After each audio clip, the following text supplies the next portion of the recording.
We spoke in a previous recording that Chazal tell us that Yaakov, hitkin Techumim Shabbat. He established the borders of Shabbat. He created a delineation of Shabbat.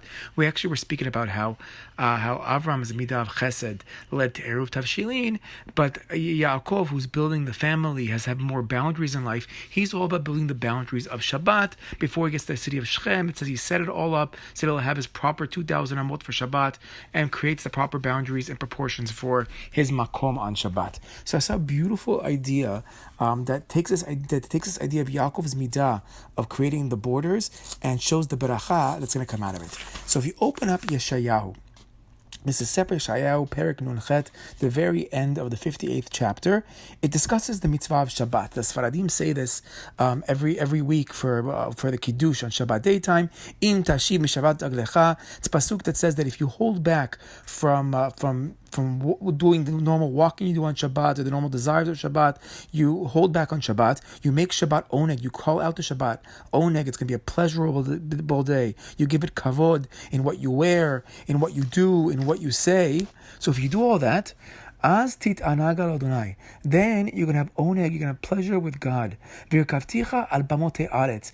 And Hashem will have us ride above the whole earth, the lofty place above, or as many commentators say, we're going to be over the land of Israel. There's a direct connection between keeping Shabbat and the ingathering of the exiles. We know the famous Dvar Torah, we keep 2 Shabbats in a row. We're going to have Mashiach. It's going to bring everybody back. Lecha Dodi, this is one of the big principles. Lecha Dodi goes back and forth of welcoming in the Shabbat Kala and talking about Yerushalayim arising. A lot of the words in Lecha Dodi comes from the words in these prakim in Yeshayahu that's talking about the redemption. And ultimately, when we keep Shabbat, it says Yeshayahu, when we keep Shabbat, it's going to lead to a redemption as well.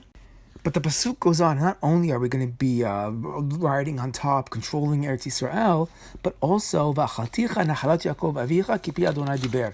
But God also says that if we do keep the Shabbat, then Hashem will provide you, God says, I will provide you the heritage of your forefather, Yaakov. V'achalticha nachalat Yaakov avicha. We're going to have Yaakov's, we're going to get Yaakov's nachala. So the question is, why is Yaakov's name mentioned here? And what is this concept of, okay, now we're going to get the Nachala, we keep Shabbat, we're going to get the Nachala of Yaakov, we're going to get the land of Israel. What's going on over here?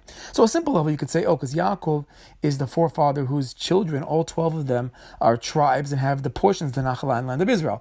Meaning Abraham wouldn't have it because he has a Yishmael who doesn't have the land. Yitzchak has an Esav who doesn't have land. But Yaakov was the 12 tribes, everybody has Nachala. So Dafka Nachalat Yaakov, because he's the one that all the land comes to.